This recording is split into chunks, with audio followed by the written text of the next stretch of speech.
మరి ఎందుకు రాజుని ప్రేమించినవో? నేను అడగగానే బ్యాలెన్స్ చేయిస్తాడు, నాకు పానీపూరి తినిపిస్తాడు, ఆటోలలో రోజు తిప్పుతాడు. నేను అడిగానని చెప్పి బిట్లు చూడ్డం ఆపేశాడు. ఏమన్నా పిచ్చిగిన లేసిందా నీకు?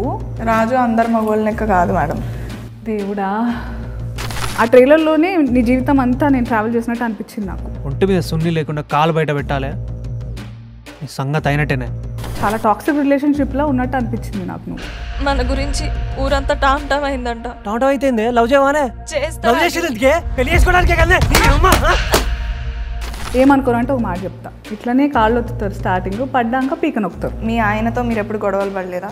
ఇక్కడ టాపిక్ నాది కాదు. దెబ్బలలో కూడా ప్రేమ కనిపించింది. ఇదంతా సినిమాలలో బాగుంటుంది కానీ నిజంగా బాగుండదు. అదంతా ప్రేమిస్తే ఎట్లా నొప్పి ఇస్తారు నాకు అర్థం కాదు. చెప్పు. నొప్పిద్దామని అనుకోలేదు. నేను కొడితే కూడా నేను చంపితే కూడా ప్రేమ చూస్తున్నారని కదా నెత్తికెక్కుతారు వీళ్ళంతా. లేదు మేడం, మరి నేను కొడతా కదా రాజుని అదే ప్రేమతో. నువ్వు కూడా కొట్టినావా? ఇద్దరి మధ్యలో నలిగిపోయి నీ ఇష్టమేందో మర్చిపోయి బతుకుతున్నట్టు అనిపించింది. నీకంటూ ఒక ఇష్టం ఇష్టం అనేది ఉండద్దా? నిజంగా నాకు ఇష్టం ఉంటుందా మేడం? నాకు ఉండాలనే అంటున్నా నేను. మీరు రాంబాయి ప్లేస్లో ఉంటే ఏం చేస్తారు మేడం? నేను కూడా మస్తు దెబ్బలు తిన్నా. సిటీలో నీలాంటి ముద్దుగుండే పిల్లల్ని, ఇంత పద్ధతిగా ఉండే వాళ్ళని మస్తు మంది చూస్తారు.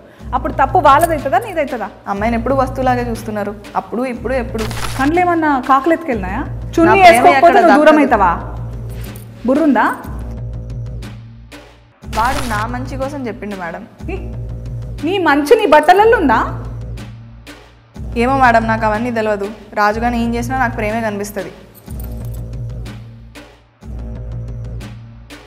సో ఏదేమైనా ఎన్ని అష్ట కష్టాలు పడి మొత్తం కింద మీద పడి మీరిద్దరైతే పెళ్లి చేసుకుంటున్నారు. మంచి జరిగిందా చెడు జరిగిందా నేను చెప్పలేను కానీ మీరైతే షేక్ అవుతారు మేడం.